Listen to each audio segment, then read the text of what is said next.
Mystery queen मानी जाने वाली अगाथा क्रिस्टी का नाम भला कौन नहीं जानता। उनका एक बहुत ही फेमस नॉवल है हिकरी डिकरी डॉग। इसके 3 भाग आप अब तक सुन चुके हैं। आज के वीडियो में आप सुनेंगे इसका चौथा और आखिरी भाग। अगर आपने पहले के 3 भाग अभी तक नहीं सुने हैं तो तुरंत आई बटन पर क्लिक करें। और अब बिना कोई देरी किए शुरू करते हैं कहानी का चौथा और आखिरी भाग। अध्याय 15। न्यू स्कॉटलैंड यार्ड के एक शांत कमरे में 4 लोग एक मेज के चारों तरफ बैठे हुए थे। इनकी अगुवाई कर रहे थे नारकोटिक्स विभाग के सुपरिटेंडेंट मिस्टर विल्डिंग। उनके बगल में बैठे थे सार्जेंट बेल, जो कि जोश, ऊर्जा और उम्मीद से भरे लग रहे थे। उनके साइड में था इंस्पेक्टर शार्प और चौथे व्यक्ति थे मिस्टर हरक्यूल पॉयरो। उन चारों के बीच मेज पर एक रक्सैक रखा था। सुपरिटेंडेंट विल्डिंग कुछ सोचते हुए अपने गालों को थपथपा रहे थे। ये एक बड़ा ही दिलचस्प ख्याल है मिस्टर पॉयरो, बड़ा ही दिलचस्प। जी हाँ, बस मेरा एक ख्याल है ये, मिस्टर पॉयरो ने कहा।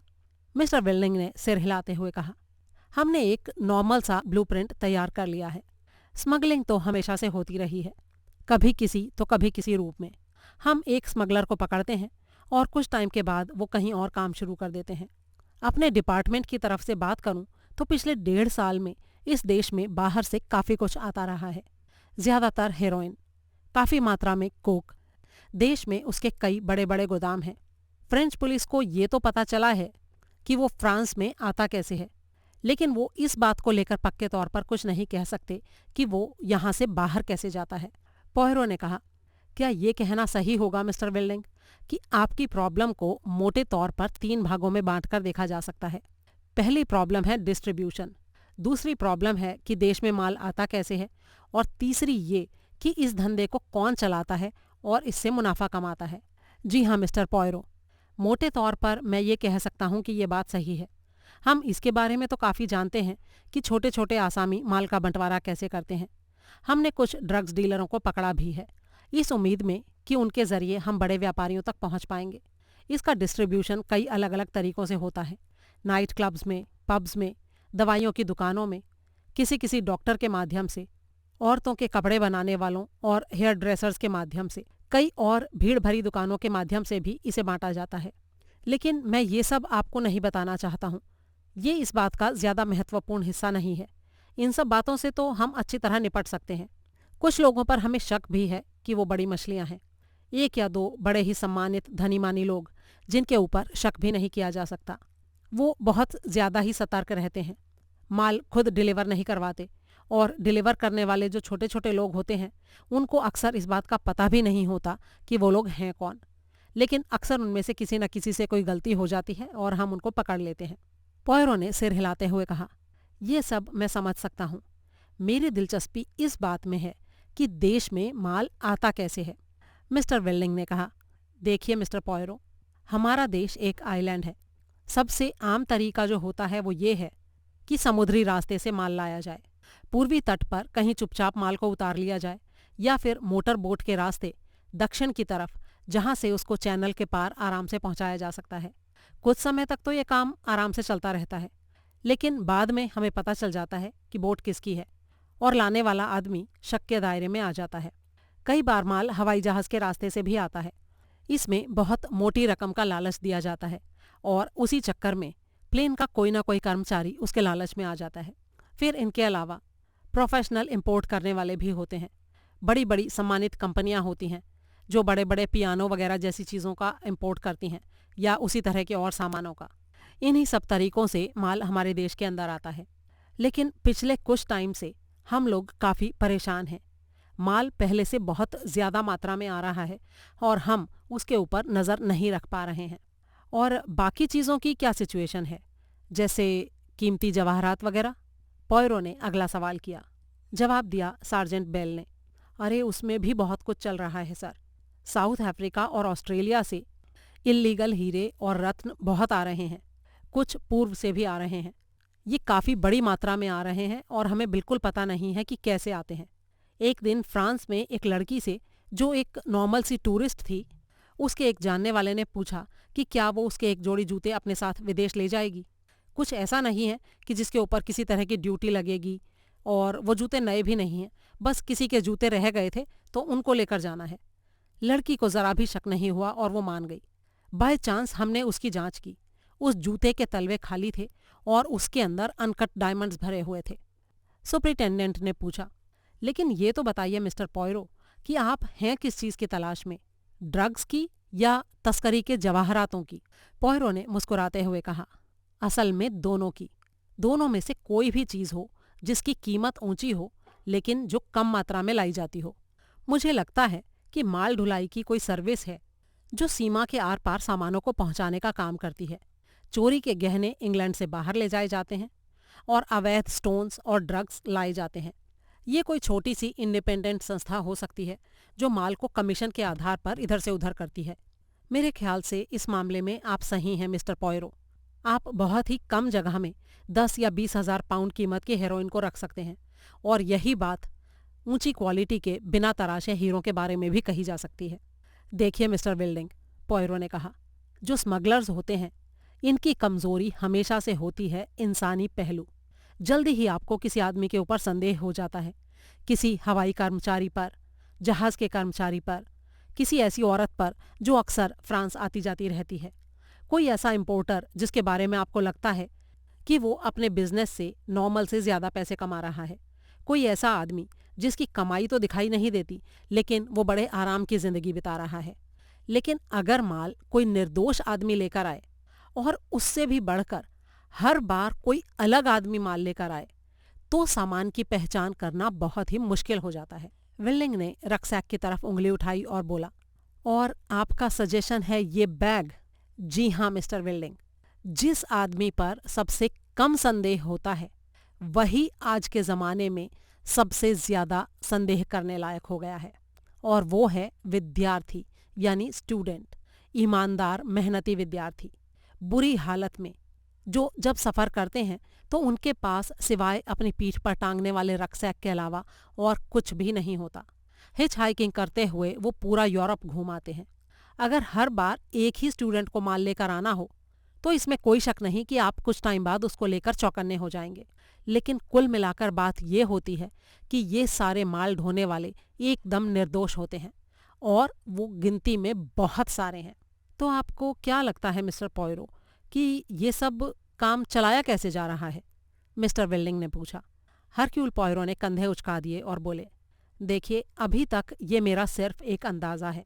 हो सकता है कि इसमें से कुछ बातें गलत हों, लेकिन ये काम कैसे किया जाता है इसके बारे में मेरी थ्योरी मैं आपको बताता हूँ।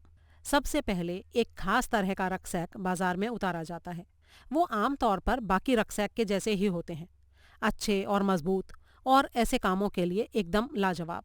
जैसा कि आप देख सकते हैं, ये बाकी रक्सैक से कुछ अलग तरह का होता है नीचे की साइड से, और इसकी नीचे की साइड को आसानी से हटाया भी जा सकता है।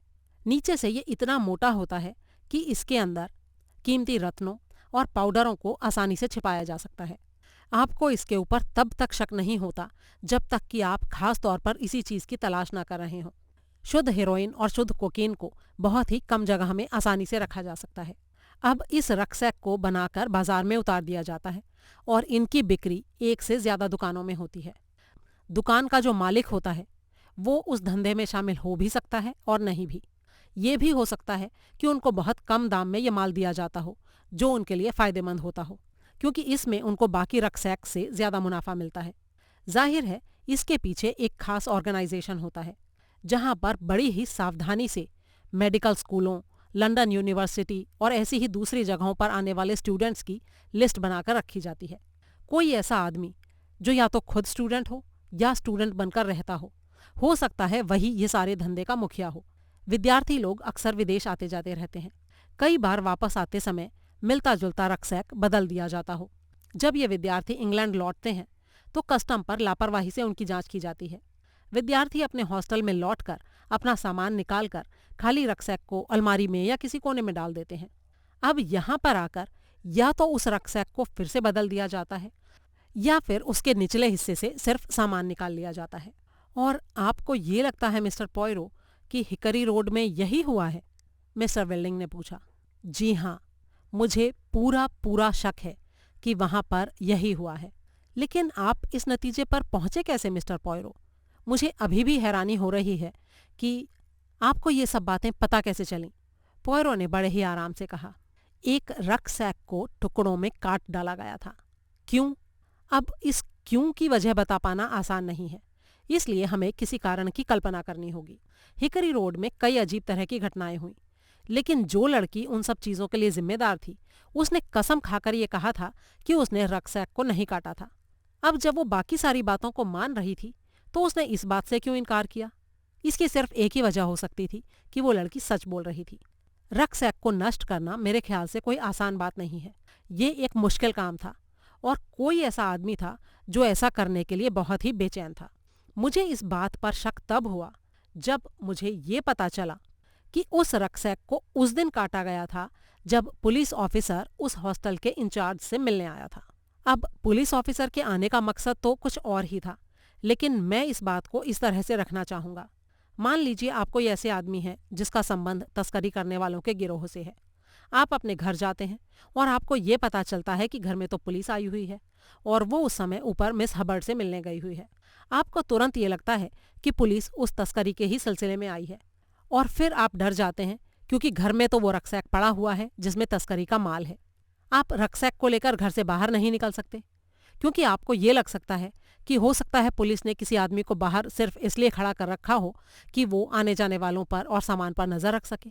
अब रक्सैक ऐसी चीज है जिसे छिपा पाना इतना आसान नहीं होता। तब ऐसे में आपके दिमाग में सिर्फ एक ही बात आएगी कि उसे फाड़ दिया जाए और उसके टुकड़ों को कहीं ऐसी जगह फेंक दिया जाए जहां से वो जल्दी से किसी को मिल ना सके। अगर घर में कोई नशे का सामान है या ऐसे कोई स्टोन्स हैं तो उनको कुछ समय तक के लिए बाथ सॉल्ट में छिपाया जा सकता है, लेकिन यहाँ तक कि खाली रक्सैक में भी अगर उसमें नशे का सामान रखा गया हो तो उसमें हेरोइन या कोकीन होने के पूरे सबूत पुलिस को बड़ी आसानी से मिल सकते हैं। इसीलिए उस रक्सैक को पूरी तरह से नष्ट कर दिया जाना जरूरी था। आप यहाँ तक कि मेरी बात समझ रहे हैं? जी हाँ मिस्टर पॉयरो, मैं आपकी बात अच्छी तरह से समझ रहा हूँ, सुपरिंटेंडेंट ने कहा। अब आगे सुनिए। ये भी हो सकता है कि उस छोटी सी घटना को इतना महत्व ना दिया जाए कि उसे रक्सैक से जोड़कर देखा जाए। इटालियन नौकर ने मुझे बताया कि उस दिन या उन दिनों जब पुलिस वहां आई थी तो हॉल की बिजली चली गई थी। जब वो फ्यूज बल्ब को बदलने के लिए बल्ब लेने गया तो उसने देखा कि जो नए बल्ब अलग से रखे हुए थे वो भी सब गायब थे। उसे ये बात पक्की तौर पर मालूम थी कि 1 या 2 दिन पहले ड्रॉअर में कुछ बल्ब मौजूद थे। तो इस बात का सिर्फ एक ही मतलब निकलता है कि वहां कोई ऐसा आदमी जरूर रहा होगा जिसका संबंध तस्करी के गिरोह से रहा होगा और जिसको इस बात का डर होगा कि रोशनी में हो सकता है पुलिस उसके चेहरे को पहचान ले। इसीलिए उसने चुपचाप हॉल से बल्ब निकाल दिया और नए बल्ब भी ले लिए ताकि कोई उनको बदल ना सके। इसी कारण हॉल में सिर्फ मोमबत्ती की रोशनी रह गई थी। वैसे ये मेरा सिर्फ एक अनुमान भर है, लेकिन अनुमान है बड़ा शानदार मिस्टर पॉयरो, वेल्डिंग ने कहा। सार्जेंट बेल ने जल्दी से कहा, ये तो बहुत संभव लग रहा है सर। जितना ही मैं इसके बारे में सोचता हूँ उतना ही मुझे लगता है कि ऐसा होने की पूरी पूरी संभावना है। वेल्डिंग ने आगे कहा, लेकिन अगर ऐसी बात है मिस्टर पॉयरो तो सिर्फ हिकरी रोड ही क्यों, ऐसे तो और भी बहुत सारे ठिकाने होंगे। जी हाँ बिल्कुल, इस ऑर्गेनाइजेशन के अंडर बहुत बड़ी तादाद में स्टूडेंट्स होंगे और बल्कि मैं तो कहता हूँ क्लब वगैरह भी होंगे। आपको बस उनके बीच की कड़ी को खोजना होगा। इस बार इंस्पेक्टर शार्प ने कहा, इस तरह की कड़ी के बारे में मैं जानता हूँ सर। ऐसी एक कड़ी है, या यूं कहें कि थी। एक औरत थी जो स्टूडेंट्स के बहुत सारे क्लब चलाती थी। एक ऐसी औरत जो हिकरी रोड के हॉस्टल में ही थी, मिसेस निकोलेटिस। वेल्डिंग ने जल्दी से एक नज़र पॉयरो पर डाली। पॉयरो ने कहा, जी हाँ, मिसेस निकोलेटिस हमारे शक के दायरे में आती हैं। उनके पैसे इन संस्थाओं में लगे हुए थे, हालांकि वो इनको चलाती नहीं थी। उनका काम करने का तरीका ये था कि वो किसी ऐसे आदमी को पकड़ती थी जो उनके प्रति पूरी तरह से समर्पित रहता था और वही आदमी उन संस्थाओं को चलाता था। मिस हबर्ड भी ऐसी ही एक महिला हैं। पैसे मिसेस निकोलेटिस लगाती थीं, लेकिन मैं एक बार फिर ये कहना चाहूँगा कि मुझे यही लगता है कि वो सिर्फ एक कठपुतली थी। वेल्डिंग ने हुंकार भरते हुए कहा, मुझे लगता है कि इस मिसेस निकोलेटिस के बारे में कुछ और जानकारी पाना अच्छा रहेगा। इंस्पेक्टर ने सिर हिलाया और बोला, हम उसकी पूरी जांच कर रहे हैं सर। उसकी बैकग्राउंड क्या थी, वो कहाँ से आई थी, हम उसी का पता लगाने में जुटे हुए हैं। लेकिन ये काम हमें बहुत ध्यान से करना है। हम नहीं चाहते कि बाकी लोग जल्दी से चौकन्ने हो जाएं। फिर इंस्पेक्टर ने यह भी बताया कि जब वो तलाशी का वारंट लेकर उसके हॉस्टल में गया था तो उस औरत ने क्या क्या किया था। ब्रांडी की बॉटल्स, वेल्डिंग ने कहा। मतलब वो इतना पीती थी? तब तो हमें सहूलियत हो जाएगी। तुम्हारे बताने के हिसाब से तो लगता है इंस्पेक्टर कि वो शराब की काफ़ी एडिक्टेड थी। लेकिन वो मर चुकी है सर, इंस्पेक्टर ने कहा। मरने का कारण तो अभी पता नहीं लगा है, वो तो ऑटोप्सी के बाद ही पता चलेगा। लेकिन मुझे लगता है कि अंदर ही अंदर उसे कोई गम खा रहा था। शायद वो सेलिया की मौत नहीं चाहती थी। वेल्डिंग ने सवाल किया। आप सेलिया ऑस्टिन के बारे में बात कर रहे हैं? क्या वो लड़की उसके बारे में कुछ जान गई थी? पोयरो ने जवाब दिया। वो लड़की पक्का कुछ जानती थी, लेकिन साथ ही मैं ये भी कहना चाहूँगा कि उसे ये नहीं पता था कि वो क्या जान गई है। यानी कि वो कुछ ऐसी बातें जानती थी जिनका मतलब वो नहीं समझती थी। असल में वो बहुत ज़्यादा चतुर या चालाक लड़की नहीं थी।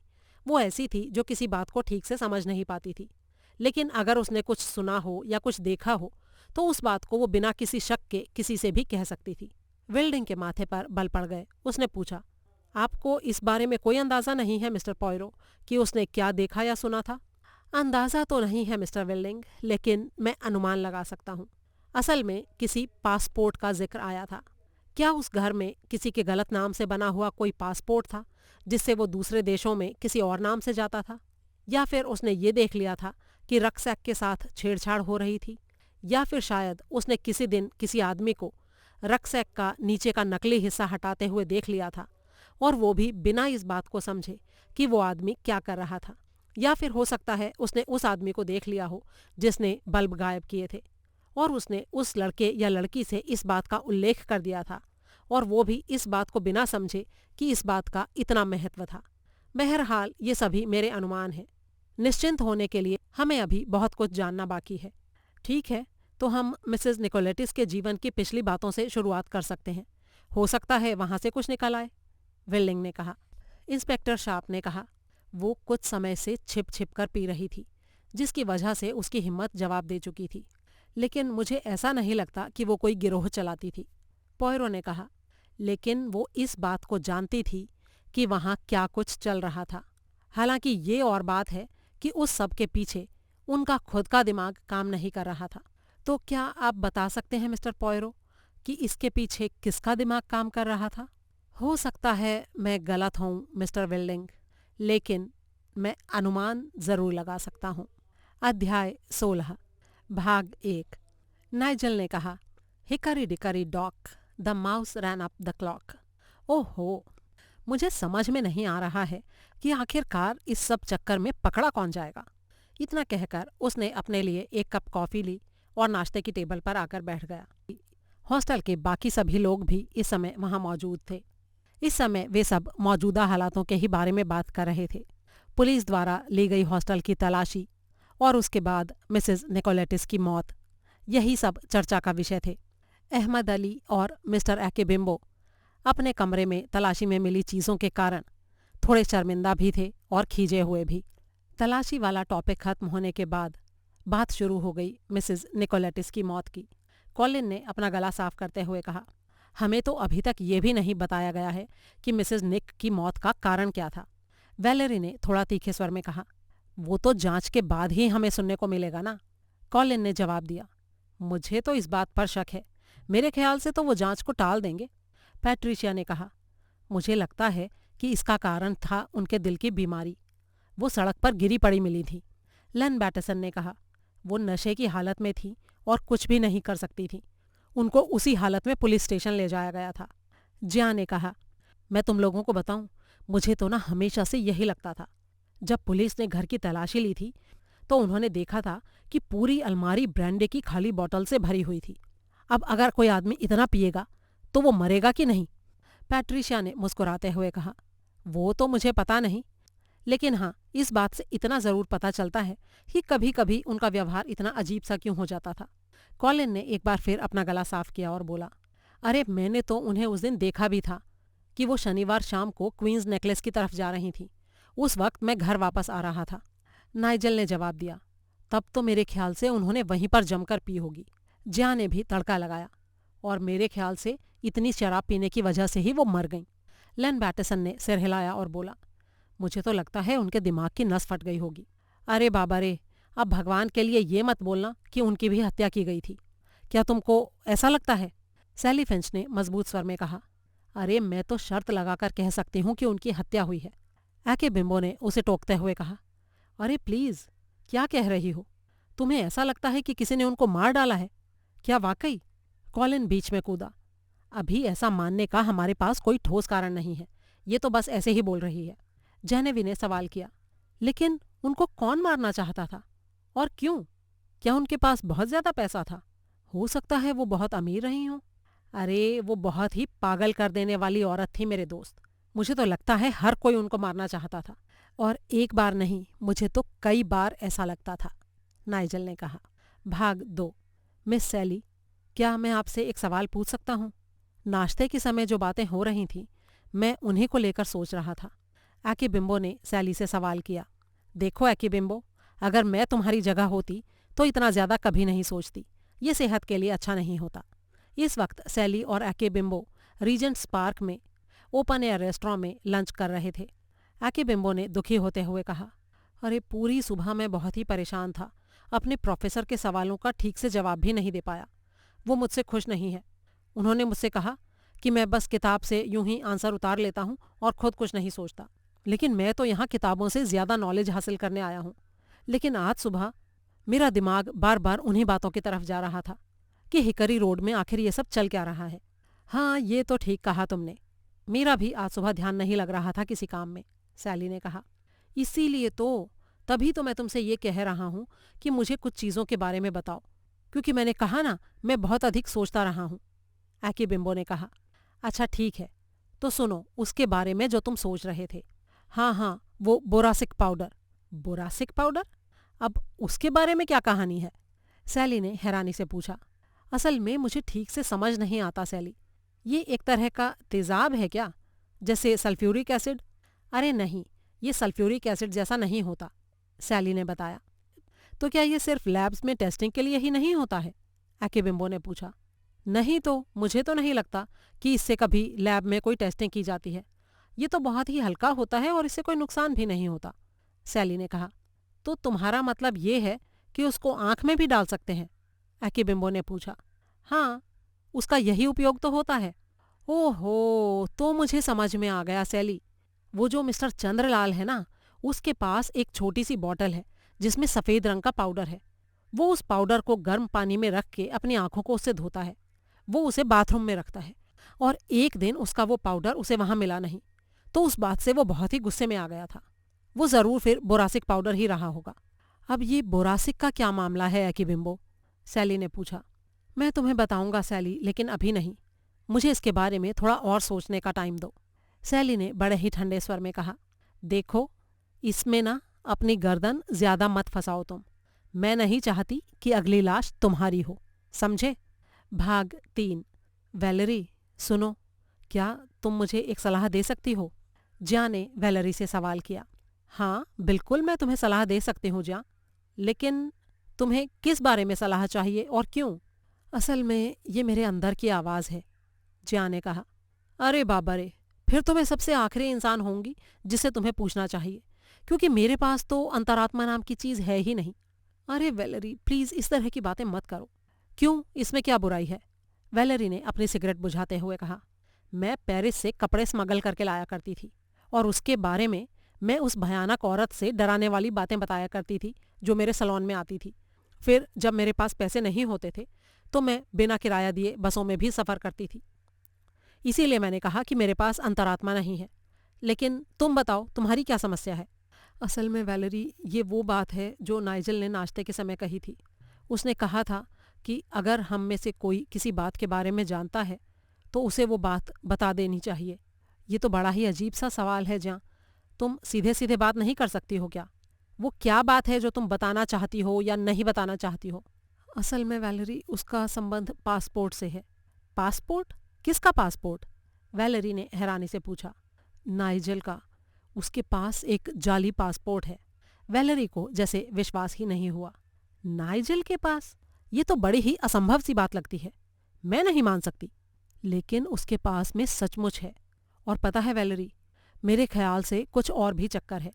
मुझे ऐसा लगता है कि मैंने सुना था कि पुलिस वाले कह रहे थे कि सेलिया ने भी पासपोर्ट के बारे में किसी को कुछ कहा था। तो हो सकता है उसे भी इसके बारे में पता चल गया हो और इसीलिए उसकी हत्या कर दी गई हो। वैलेरी ने जवाब दिया।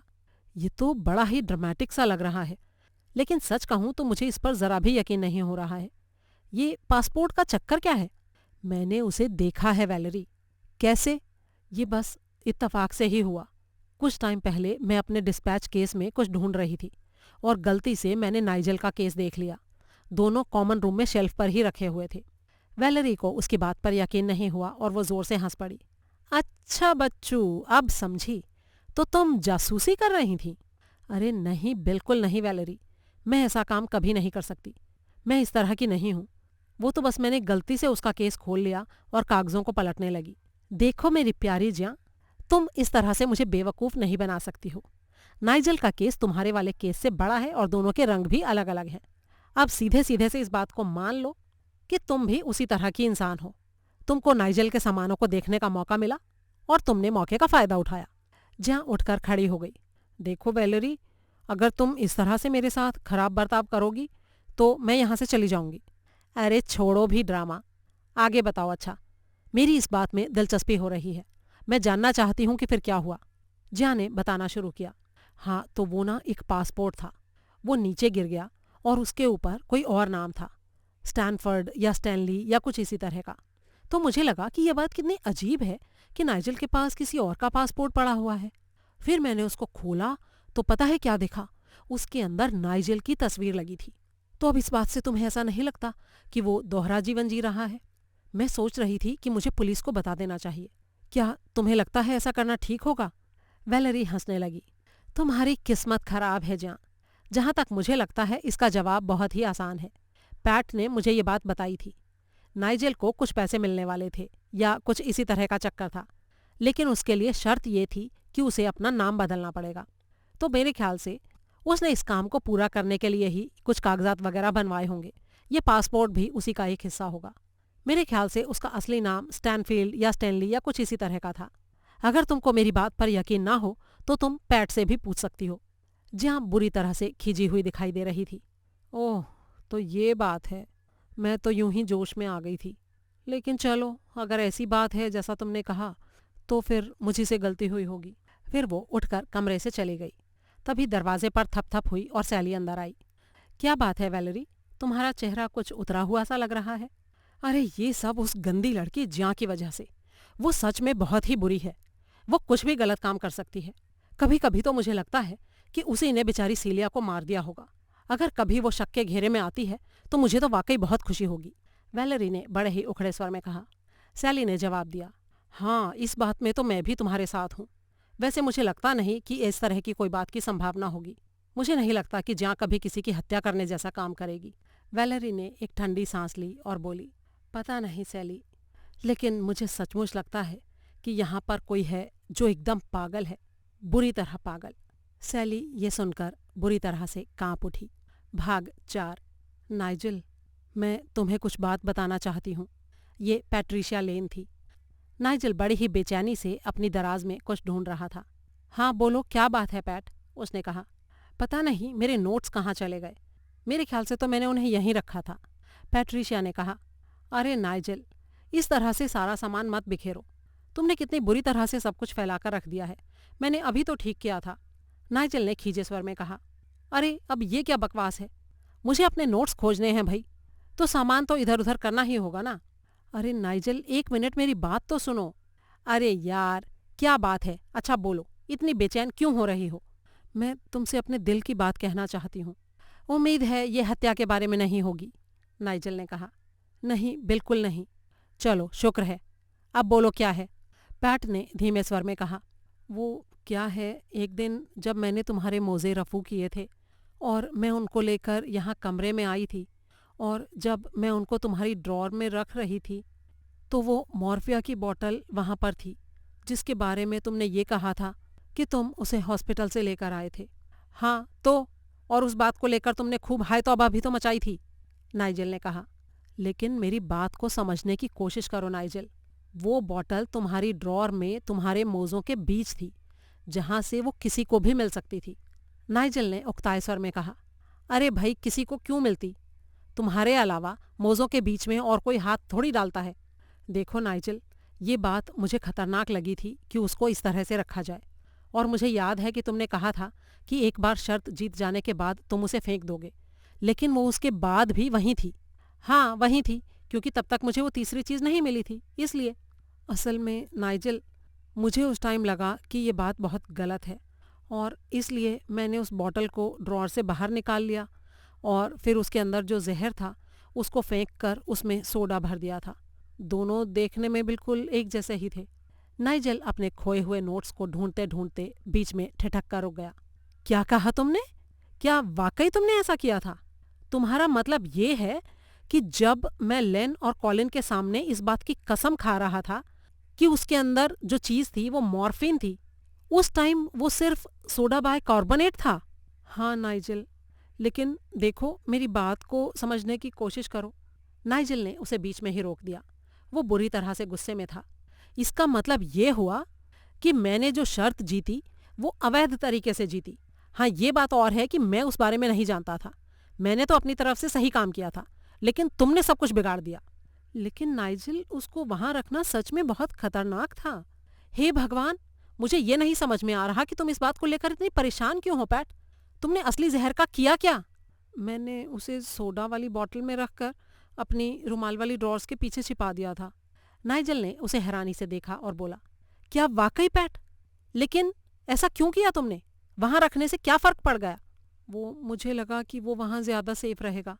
मेरी प्यारी गधी, मॉर्फिया को या तो ताला चाबी के अंदर बंद रहना चाहिए, या फिर वो बाहर कहीं भी हो, उससे क्या फर्क पड़ता है? तो चाहे वो मेरे मोज़ों के बीच में रहता या तुम्हारे रुमालों के बीच, एक ही तो बात थी। नहीं नाइजल, उससे फर्क पड़ता है, और फर्क इसलिए पड़ता है क्योंकि मेरा कमरा सबसे अलग है। मैं उसमें अकेली रहती हूँ, जबकि तुम्हारे कमरे में एक साथी रहता है। ओह, तो तुम्हें ये लगता है कि बेचारा लेन मुझसे मार्फिया चुरा लेगा? असल में नाइजल, मैं तुम्हें इस बारे में बताती तो नहीं, कभी नहीं बताती, लेकिन अब इसलिए बता रही हूँ क्योंकि अब वो जहर वहाँ पर नहीं है। तुम्हारा मतलब है कि तलाशी के टाइम वो पुलिस को मिल गया? नहीं, नहीं नाइजल, वो उससे पहले ही गायब हो चुका था। नाइजल की आंखें हैरानी से फैल गईं। तुम्हारा मतलब है कि कहीं एक बॉटल है जिसके ऊपर सोडे का लेबल लगा हुआ है, लेकिन असल में उसके अंदर मॉर्फिन सल्फेट है, और वो इस बिल्डिंग में कहीं पर रखी हुई है, और कभी अगर किसी को पेट में दर्द होता है तो वो उसमें से एक चम्मच निकालकर खा सकता है। बहुत बढ़िया पैट, बहुत महान काम किया तुमने। मुझे ये नहीं समझ में आ रहा कि अगर तुम उस जहर के वहां होने से इतना ही परेशान थी तो इतना संभाल कर उसे सजाकर रखने की क्या जरूरत थी? तुमने उसे तुरंत फेंक क्यों नहीं दिया? वो क्योंकि मुझे ये लगा कि वो बहुत कीमती है और उसको फेंकने की बजाय वापस हॉस्पिटल में जाना चाहिए। तो जैसे ही तुमने शर्त जीत ली तो मैं उसे सेलिया को वापस देकर ये बोलना चाहती थी कि वो इसे वापस हॉस्पिटल में रख दे।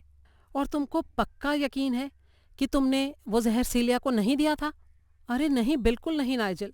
तुम्हारा कहने का मतलब क्या ये है कि मैंने वो बॉटल उसे दे दी और उसने ले ली और आत्महत्या के लिए उसका इस्तेमाल कर लिया, और ये सारी गलती मेरी थी? नहीं नहीं, ऐसा कुछ नहीं हुआ। अच्छा ठीक है, अब शांत हो जाओ पैट, और ये बताओ कि वो बॉटल कब गायब हुई? मुझे ठीक से याद नहीं है। मैंने उसे सेलिया के मरने से पहले ढूंढा था, लेकिन वो मुझे मिला नहीं था। तब फिर मुझे लगा कि मैंने शायद उसे कहीं और रख दिया है। वो उसके मरने से पहले वाले दिन गायब हुआ था। पैट्रिशिया का चेहरा सफ़ेद पड़ गया और वो बोली, मेरे ख्याल से मैं बहुत बड़ी गधी हूँ। तुमको क्या लगता है, मुझे पुलिस को बता देना चाहिए? हाँ पैट, मुझे ऐसा ही लगता है, और अंत में ये मेरी ही गलती साबित होने वाली है, देख लेना। सबसे पहले वो जहर मैंने चुराया था।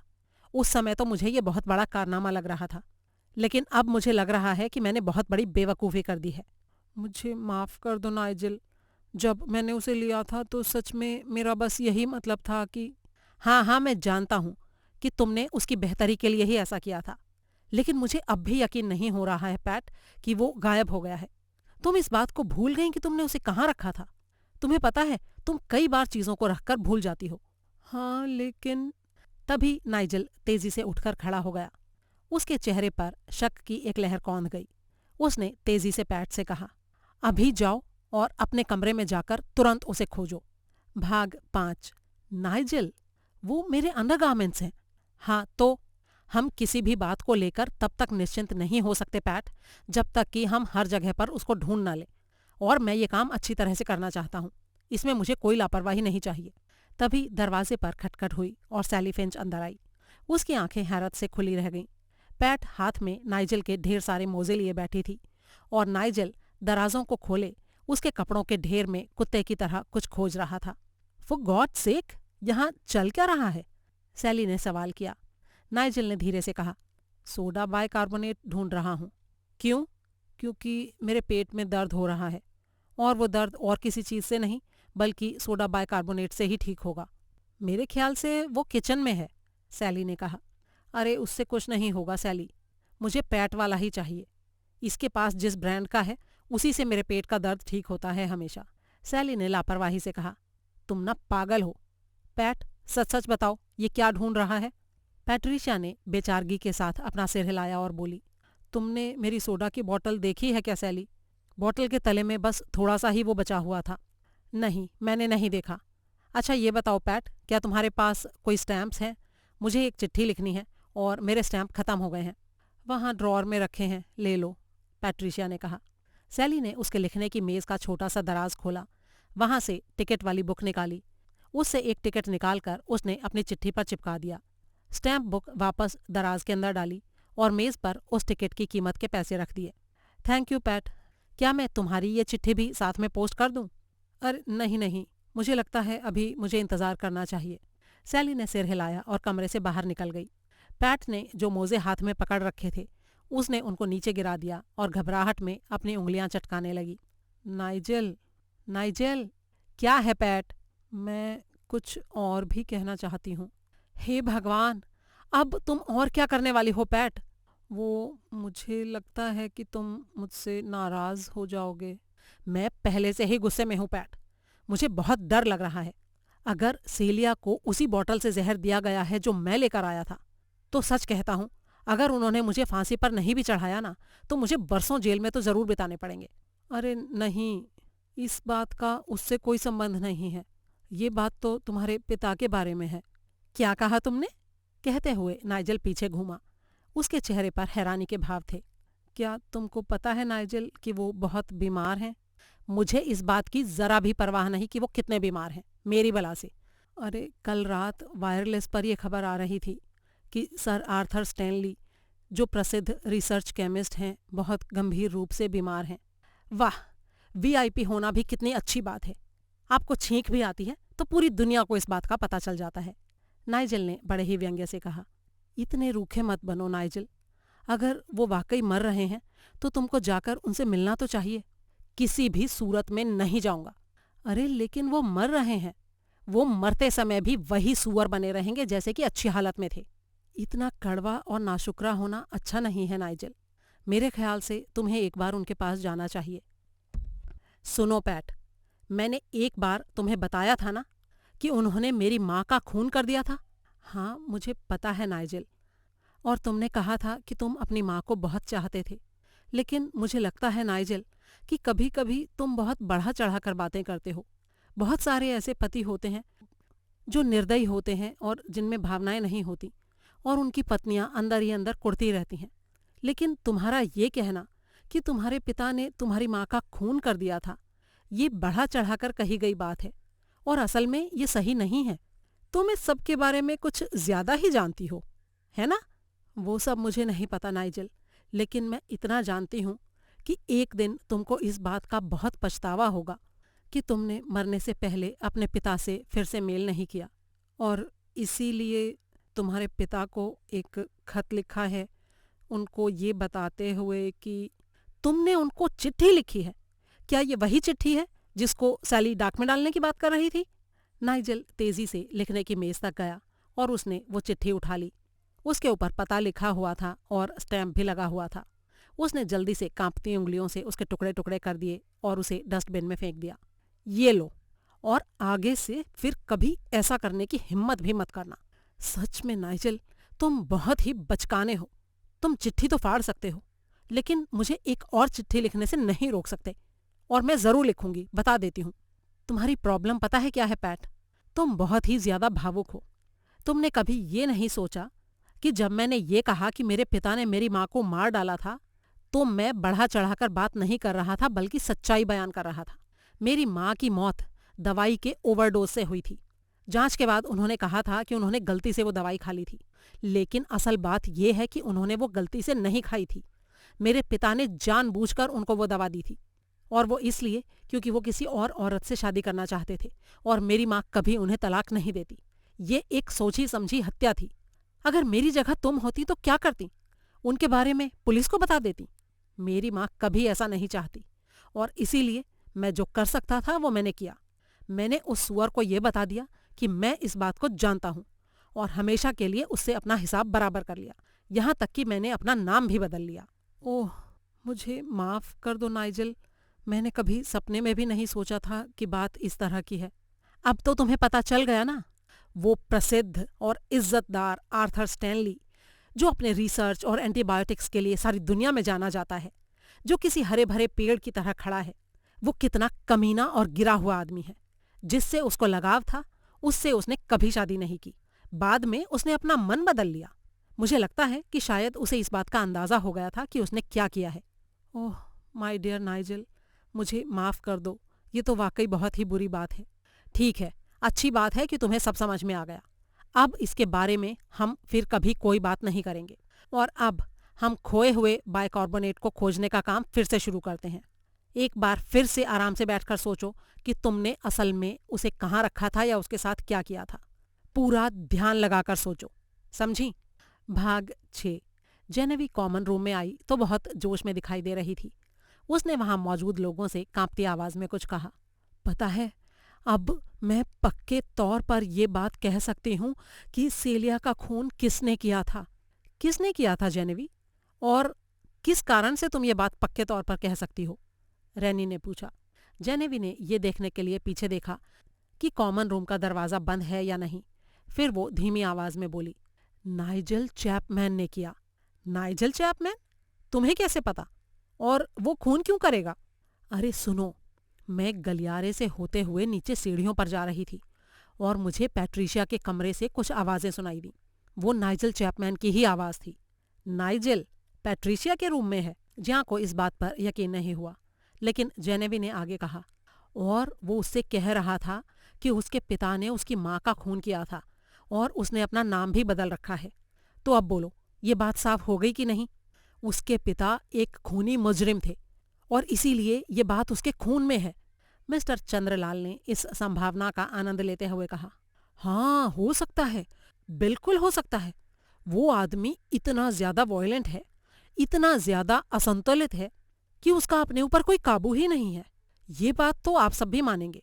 उसकी इस बात पर एके बिम्बो ने भी हाँ में हाँ मिलाई और बोला, मुझे तो हमेशा से यही लगता रहा था कि नाइजल में किसी भी तरह की नैतिकता है ही नहीं। अरे पूरी तरह से गॉन केस है जी। मिस्टर अहमद अली ने भी सुर में सुर मिलाया। ये जरूर ऐसा होगा कि वो पहले लड़कियों को अपने जाल में फांसता होगा और फिर उनको मार देता होगा।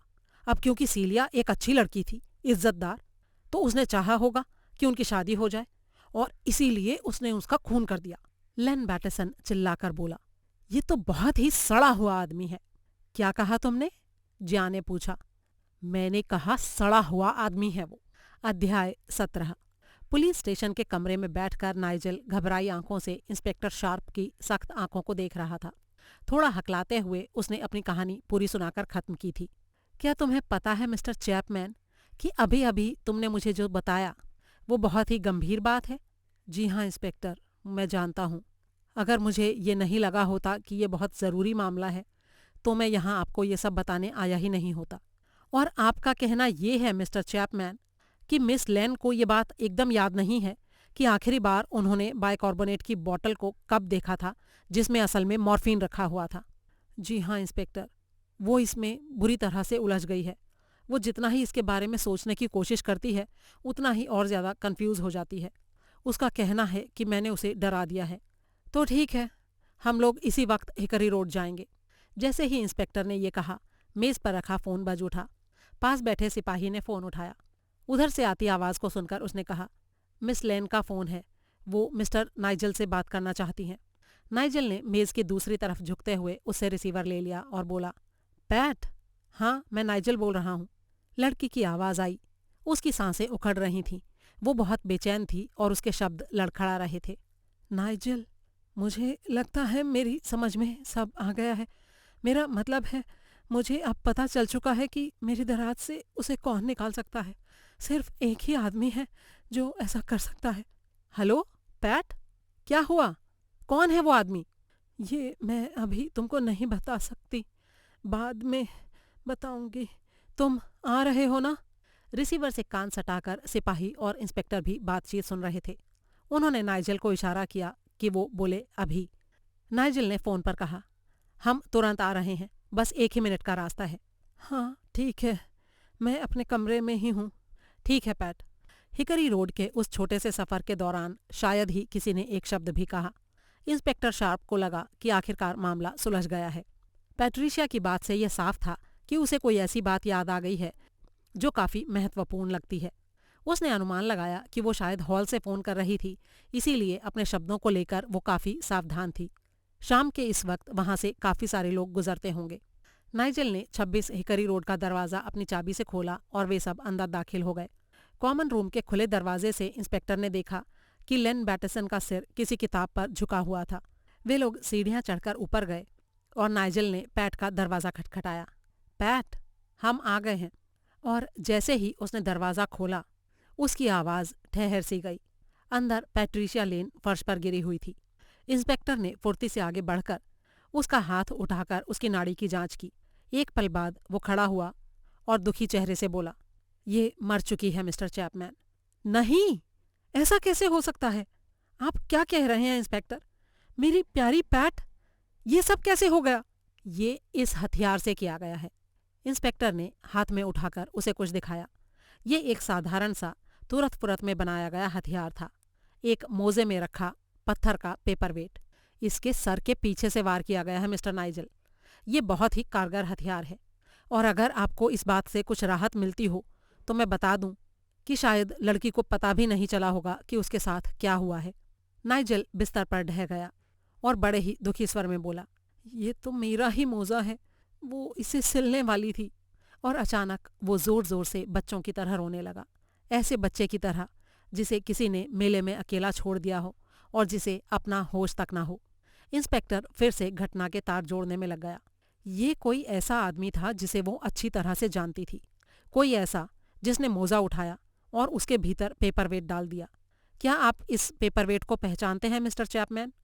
नाइजल, जो अब भी रो रहा था, उसने उस पत्थर को देखा और बोला, पैट हमेशा इसे अपनी मेज पर रखती थी।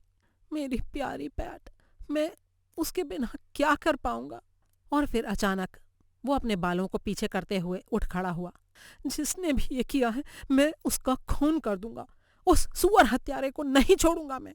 बेचारी पैट ने कभी किसी का कोई नुकसान नहीं किया था। उसके कंधे पर हाथ रखकर उसे सांत्वना देते हुए इंस्पेक्टर उसे कमरे से बाहर लेकर आया। फिर वापस कमरे में जाकर वो मृत लड़की के पास खड़ा हो गया। उसने बड़े ही आराम से उसकी उंगलियों के बीच से कुछ निकाला। भाग 2। जेरोनिमो के माथे से पसीना चू रहा था।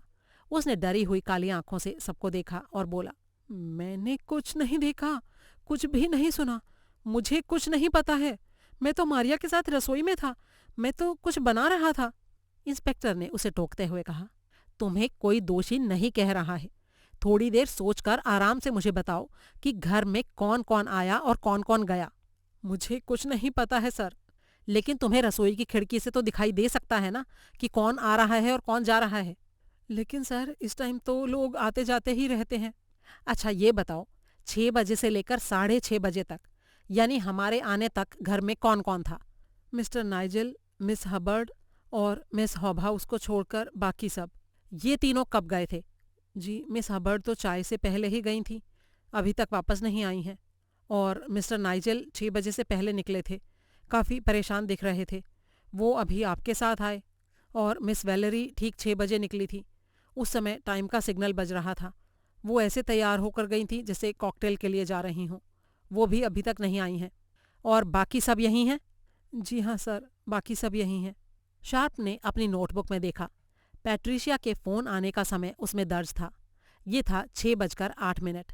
पक्का ये बताओ जेरोनिमो कि क्या सब लोग यहीं घर में ही थे? कोई भी उस दौरान नहीं आया था?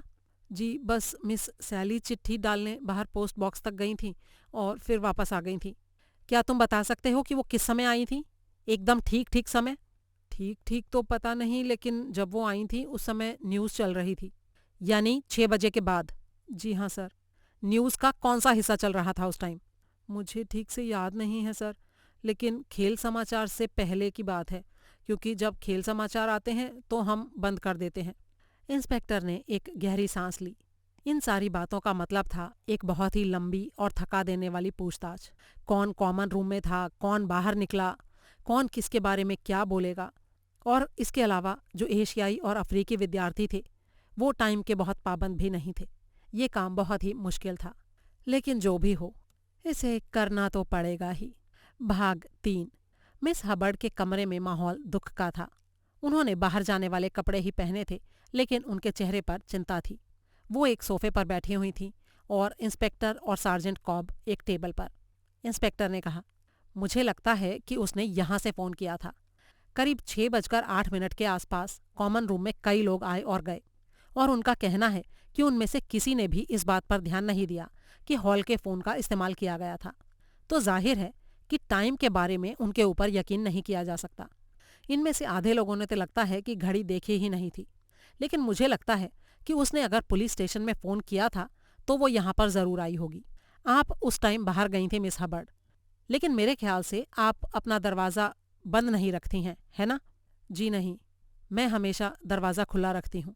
ठीक है, तो फिर मान लीजिए पैट्रिशिया लेन यहाँ फ़ोन करने आती है।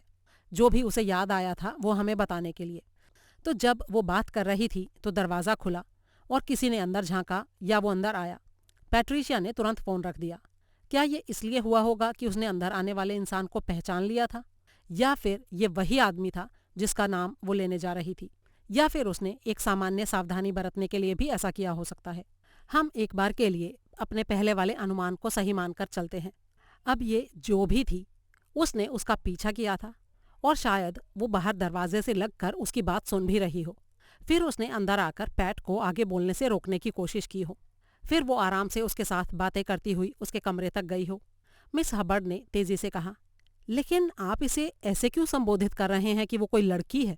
वैसे ही कर रहा हूँ। जब हमें लाश मिली तो नाइजल चैपमैन ने कहा था कि मैं उसको मार डालूंगा।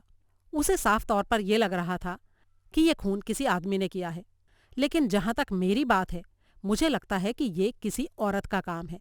लेकिन ऐसा क्यों इंस्पेक्टर? मिस हबर्ड ने पूछा। वो इसलिए कि कोई पैट्रिशिया के साथ उसके कमरे में गया था, कोई ऐसा जिसके साथ वो खुद को सहज महसूस कर रही थी। और इसी बात से मुझे ये लगता है कि वो कोई लड़की थी। यहाँ पर लड़के लड़कियों के कमरे में बिना किसी खास वजह के नहीं जाते। और फिर घर का दूसरा हिस्सा इस तरफ से कटा हुआ है, सिवाय नीचे की मंजिल के। तो इस बात को ध्यान में रखते हुए कि नाइजेल और पैट के बीच की बातचीत को किसी ने सुना था, इस बात की पूरी संभावना है कि वो जरूर कोई औरत ही रही होगी। तो आप मुझे ये बताइए मिस हबर्ड कि पैट्रिशिया के दोनों तरफ के कमरों में कौन कौन रहता है? जेनेवी उसके बाद रहती है, लेकिन बीच में पुरानी वाली दीवार है, और एलिजाबेथ जॉनस्टोन दूसरी तरफ रहती है, सीढ़ियों के पास। बीच में बस एक पार्टीशन है। इंस्पेक्टर बड़ी ही अदा से मुस्कुराया और बोला, और इनके अलावा एक और बात भी है मिस हबर्ड, हमें कुछ सबूत भी मिला है। इतना कहकर उसने अपनी जेब से कागज की एक छोटी सी पुड़िया निकाली। ये देखिए मिस हबर्ड, ये हैं कुछ बाल। इनको मैंने पैट्रिशिया की उंगलियों के बीच से निकाला था। आपका मतलब है कि? तभी दरवाजे पर खटखट हुई। ये मिस्टर एक्कीबिम्बो था। उसके काले चेहरे पर मुस्कुराहट फैली हुई थी। इंस्पेक्टर ने तीखे स्वर में कहा, कहिए क्या बात है? मैं बयान देना चाहता हूँ इंस्पेक्टर।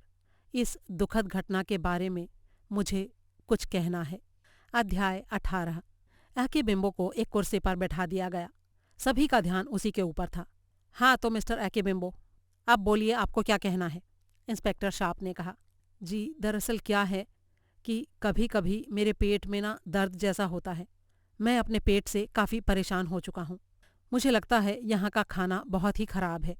इसमें मीट ज़्यादा नहीं होता है, बल्कि कार्बोहाइड्रेट ही भरे रहते हैं। और इसीलिए कभी कभी मैं सोडे की गोलियां लेता हूँ और कभी कभी खाने वाला पाउडर। पिछले हफ्ते भी मेरे साथ कुछ ऐसा ही हुआ था। मुझे दिन तो ठीक से याद नहीं है कि वो कौन सा दिन था। उस दिन काफ़ी अच्छी मैक्रोनी बनी हुई थी और मैंने काफ़ी ज़्यादा खा लिया था। उसके बाद मेरी तबीयत थोड़ी ख़राब होने लगी। मैं अपने प्रोफेसर का काम करना चाहता था, लेकिन काम करना मुश्किल होता जा रहा था। ये रात के खाने के बाद की बात है। उस टाइम कॉमन रूम में सिर्फ एलिजाबेथ थी। मैंने उससे पूछा, मेरा बायोकार्बोनेट या पेट का पाउडर खत्म हो गया है, क्या तुम्हारे पास थोड़ा है? तब उसने कहा कि नहीं, मेरे पास तो नहीं है, लेकिन मैंने पैट की ड्रॉर में देखा था। मैं उससे लिया हुआ रुमाल वापस रखने गई थी, तब मुझे वो नज़र आया था। मैं तुम्हें वो ला देती हूँ। पैट को भी इस बात का बुरा नहीं लगेगा। फिर वो ऊपर गई और सोडा की बोतल लेकर आ गई। उसमें थोड़ा सा बस तले में बचा हुआ था, बाकी बोतल करीब करीब खाली थी। मैंने उसका शुक्रिया अदा किया और बाथरूम में चला गया और मैंने वो सारा एक चम्मच में निकाला और हिलाकर पी लिया।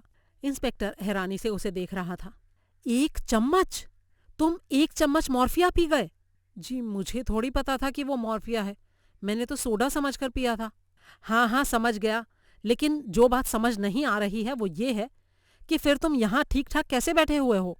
जी, अभी ठीक हूँ, लेकिन उस टाइम नहीं था।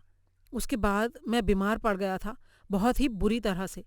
मेरे पेट में बहुत दर्द हो रहा था। अरे दर्द के बच्चे, मुझे ये नहीं समझ में आ रहा है कि तुम मरे कैसे नहीं? इंस्पेक्टर ने तीखे स्वर में कहा। आकिबिम्बो ने अपनी बात जारी रखते हुए कहा, अगले दिन मेरी तबीयत थोड़ी ठीक हुई तो मैं वो बॉटल लेकर केमिस्ट के पास गया और मैंने उससे कहा कि वो देखकर बताए कि उसमें ऐसा क्या था जिसकी वजह से मैं बीमार पड़ गया था। फिर उसने कहा कि बाद में आना, और जब मैं बाद में गया तो उसने कहा कि हाँ, इसमें तो कोई हैरानी की बात नहीं थी कि मैं बीमार पड़ गया, क्योंकि बॉटल में सोडा बाइकार्बोनेट नहीं बल्कि बोरासिक एसिड था। वो तो आँख में डालने के लिए होता है, लेकिन अगर उसमें से कोई 1 चम्मच पी लेगा तो वो बीमार ही पड़ेगा। इंस्पेक्टर ने हैरानी से उसे घूरा और बोला, बोरासिक पाउडर? लेकिन उस बॉटल में तो मॉर्फिया होना चाहिए था। अब ये बोरासिक पाउडर कहाँ से आ गया? ये क्या अजीब गोरख धंधा चल रहा है? एकिबिम्बो ने कहा। अरे वो तो छोड़िए इंस्पेक्टर, मैं तो मिस सेलिया के बारे में सोच रहा हूँ कि वो किस तरह से मरी, और उसके मरने के बाद कोई कमरे में आया जो मॉर्फिया की बोतल रख गया और साथ में वो नोट जिसके ऊपर लिखा था कि वो आत्महत्या कर रही है। इंस्पेक्टर ने हाँ में सिर हिलाया और बोला, मैं भी तो यही कहता हूँ कि आखिर किसने किया होगा ये। मुझे लगता है कि ये किसी लड़की के लिए तो आसान रहा होगा, लेकिन किसी लड़के के लिए नहीं, क्योंकि उसको नीचे एक घर से ऊपर वाले दूसरे घर तक जाना पड़ता और इस बीच में कोई जागकर उसे देख सकता था या उसकी आवाज़ सुन सकता था। इसीलिए मुझे फिर से यही लगता है कि ये कोई लड़की ही है। अब मान लीजिए कि कोई हमारे घर में है, लेकिन वो सेलिया के दूसरे कमरे में है। घर में केवल वही है। उसकी खिड़की के बाहर बालकनी है और सीलिया के कमरे के बाहर भी बालकनी है। वो अपनी खिड़की खोलकर सोई हुई है, तो कोई मजबूत छरहरा आदमी कूदकर उसमें अंदर आ सकता है। मिस हबर्ड ने बीच में ही टोका, सेलिया के बगल का कमरा दूसरे घर में है और वो तो नाइजेल का है और लेन बैटेसन का। एकिबिम्बो ने दुखी स्वर में कहा। हाँ, और वो तो बहुत अच्छा है, मुझे तो वो बहुत अच्छा लगता है, लेकिन मनोवैज्ञानिक रूप से देखें तो किसी को नहीं पता होता कि किसी के अंदर अंदर क्या चल रहा है। मिस्टर चंद्रलाल को तो उस वक्त बहुत गुस्सा आया था जब आंखों में लगाने के लिए जो बोरासिक पाउडर उन्होंने रखा हुआ था वो गायब हो गया था, और फिर जब मैंने उनसे पूछा था तो उन्होंने कहा था कि लेन बैटसन ने ही उसको लिया था। इंस्पेक्टर ने कुछ सोचते हुए कहा, नाइजेल की ड्रॉर से मॉर्फिया निकालकर उसकी जगह बोरासिक रख दिया गया था, और फिर पैट्रिशिया लेन ने मॉर्फिया समझकर जिसकी जगह सोडा बाइकार्बोनेट रख दिया था वो असल में बोरासिक पाउडर था। क्या है ये? आकिबिम्बो ने विनम्रता से पूछा। मैंने आपकी मदद की ना इंस्पेक्टर? हाँ हाँ, बिल्कुल की, और इसके लिए हम आपके बहुत आभारी हैं। अब ये ध्यान रखना कि इस बात का जिक्र किसी से भी मत करना। जी सर, मैं ध्यान रखूंगा। फिर वो कमरे से बाहर निकल गया। मिस हबर्ड ने दुखी आवाज में कहा, लेन बैटेसन, बड़े ही दुख की बात है। क्यों, क्या आप नहीं चाहती कि कातिल लेन बैटेसन निकले? मुझे वो लड़का बहुत ही अच्छा लगता है इंस्पेक्टर। उसको गुस्सा तो जरूर आता है, लेकिन वैसे वो बहुत अच्छा है। ये बात तो बहुत सारे अपराधियों के बारे में कही जा सकती है मिस हबर्ड, इंस्पेक्टर शार्प ने कहा, और फिर उसने बड़े ध्यान से अपने कागज के उस छोटे से पैकेट को वापस मोड़ लिया। मिस हबर्ड थोड़ा आगे बढ़कर देखने लगी। सफेद कागज पर 2 लाल रंग के छोटे छोटे घुंघराले बाल थे। ओहो, मिस हबर्ड ने उनको देखकर कहा। इंस्पेक्टर ने कुछ सोचते हुए जवाब दिया, जी हाँ मिस हबर्ड, जहां तक मेरा अनुभव है, हर हत्यारा कम से कम एक गलती जरूर करता है। अध्याय 19 भाग 1। हरक्यूल पोयरो ने तारीफ वाले अंदाज में कहा, लेकिन ये बहुत ही खूबसूरत है मेरे दोस्त। कितना साफ है, कितनी खूबसूरती से कितना साफ है। इंस्पेक्टर शार्प ने उनको 2 लाल बाल दिखाए। हरक्यूल पोयरो ने बड़े ही मजे से कहा, हाँ, जानबूझकर की गई एक गलती। कोई बात नहीं, वो उतना चालाक नहीं हो सकता जितना कि वो खुद को समझता है, और इसीलिए मुझे पूरी उम्मीद है कि कल सब भांडाफोड़ हो जाएगा। भाग 2। सबरीना फेयर नाम के सैलून में सार्जेंट कॉब और उनके साथी ऐसे लग रहे थे मानो कांच की दुकान में कोई बैल घुस आया हो। सार्जेंट ने काउंटर पर बैठी अधेड़ महिला से कहा, गुड मॉर्निंग मैम, और फिर उसने अपना कार्ड उसके सामने रख दिया। लड़की वहां से चली गई और कुछ देर में एक थोड़ी बड़ी उम्र की औरत वहां आई। उसने गंभीरता से कहा, आमतौर पर हमारे यहाँ ऐसा नहीं होता है, आप प्लीज इधर से आइए। वो औरत पुलिस वालों को एक छोटे से अपार्टमेंट में लेकर गई, जहाँ एक बड़ी सी मेज और बहुत सारी कुर्सियां पड़ी हुई थी और काफी तेज रोशनी फैली थी। मेरा नाम मिसेस लूकस है, मैं यहाँ की मालकिन हूँ। मेरी पार्टनर और हेल्पर मिस हॉबहाउस आज नहीं आई हैं। मैं आपको ये कहना चाहूंगी सार्जेंट कि आपका ये तलाशी का वारंट बहुत जल्दबाजी में लिया गया लगता है। ये मिस हॉबहाउस का पर्सनल ऑफिस है। क्या ये वाकई बहुत ज़रूरी है कि आप उनकी गैर हाजिरी में उनके सामानों से छेड़छाड़ करें? सार्जेंट ने तल्ख स्वर में कहा, आपको इन सब बातों के लिए परेशान होने की कोई ज़रूरत नहीं है मैम। अच्छा यही होगा कि आप शांति से हमें हमारा काम करने दें। इतना कहकर वो विनम्रता से इंतजार करता रहा जब तक कि वो औरत हिचकते हुए वहां से हट नहीं गई। फिर उसने वैलेरी हॉबहाउस के दफ्तर में चारों तरफ नजर दौड़ाई। छोटी सी खिड़की से मेफेयर की बाकी कंपनियों की झलक दिखाई देती थी। दीवारों को हल्के मटमैले रंग से पेंट किया गया था और फर्श पर 2 ईरानी कालीन बिछे हुए थे। उसकी नजरें दीवार में लगी तिजोरी से लेकर बड़ी सी मेज तक गईं। फिर उसने कहा, जाहिर है वो तिजोरी में तो नहीं ही होगा। 15 मिनट के बाद दराजों और तिजोरी से राज खुलने लगे। ये तो सिर्फ शुरुआत है, कॉब ने एक ठंडी सांस लेकर कहा। दराजों को खाली करके उसने उन्हें बाहर निकाला और फिर उल्टा कर दिया। फिर वो खुशी से चिल्ला पड़ा, ये रहा, मिल गया सब। निचली दराज में नीचे की तरफ टेप से आधे दर्जन के करीब गहरे नीले रंग की किताबें पड़ी थीं, जिनके ऊपर चमकदार सुनहरे अक्षर लिखे हुए थे। सार्जेंट कॉब ने विजयी स्वर में कहा, पासपोर्ट सारे के सारे विदेश मंत्रालय द्वारा जारी किए गए हैं। फिर वो पासपोर्ट्स को खोलकर उसमें चिपकी तस्वीरों की तुलना करने लगा। वो सारे passport Mrs de Silva, Miss Irene French, Mrs Olga Cohen, Miss Nina Lemesurier, Mrs Gladys Thomas और मिस मॉयर ओनील के थे। लेकिन हर पासपोर्ट पर जो फोटो थी वो एक गहरे रंग की युवा औरत की थी, जिसकी उम्र 25 से 40 के बीच की थी। कॉब ने उनको ध्यान से देखते हुए कहा, बालों को हर बार अलग तरह से बनाया गया है। ओल्गा कोहेन बनने के लिए उसने अपनी नाक के साथ कुछ किया है। मिसेस थॉमस के लिए गालों को फुलाया है। आहा, ये 2 और भी हैं, विदेशी पासपोर्ट। ये हैं मैडम महमूदी, जो अल्जीरियाई हैं। दूसरी हैं शीला डोनोवन। मैं तो ये कहूँगा कि उसके पास इन सारे नामों के बैंक अकाउंट भी ज़रूर होंगे। लेकिन ये सब करना क्या इतना आसान होता है? उसके साथ आए एक कांस्टेबल ने पूछा। इतना आसान नहीं होता बच्चे, लेकिन उतना मुश्किल भी नहीं होता। डोमेस्टिक रेवेन्यू वाले हमेशा जासूसी करते रहते हैं और अजीब अजीब से सवाल पूछते रहते हैं। सामानों की स्मगलिंग करके पैसा कमाना मुश्किल नहीं है, लेकिन उस सारे पैसे को दिखाना बहुत मुश्किल है जब वो आपके हाथ में आ जाता है। मैं शर्त लगाकर कह सकता हूँ कि मेफेयर का ये छोटा सा जुआ खाना उसने इसी उद्देश्य से शुरू किया था। जुए में पैसा जीतना एक ऐसा पहलू है जिसे कोई भी इनकम टैक्स इंस्पेक्टर जांच नहीं सकता। मुझे लगता है कि इस लूट का अधिकतर हिस्सा अल्जीरिया और फ्रांस के बैंकों में है। ये सब कुछ सोच समझकर इस तरह से बनाया गया है जैसे कोई बिजनेस जैसा माहौल हो। और एक दिन हो सकता है कि ये इस तरह के जाली पासपोर्ट हिकरी रोड वाले हॉस्टल में पड़े रहे हों और जिनको बेचारी सीलिया ने देख लिया हो। अध्याय 20। इंस्पेक्टर शार्प कह रहा था, मिस हॉबहाउस ने बहुत ही चालाकी से ये योजना बनाई थी। पैसे का मामला बहुत ही जटिल होता है। एक बैंक से दूसरे बैंक में घूमते घूमते काफी टाइम हो गया। उसने अपने पैसे बड़ी ही अच्छी तरह से छिपाए हैं। मुझे लगता है कि इस तरह की गलत कमाई से पैसे जमा करके कुछ सालों बाद वो विदेश जाकर वहाँ आराम से रहती। ये कोई बहुत बड़ा खेल नहीं था।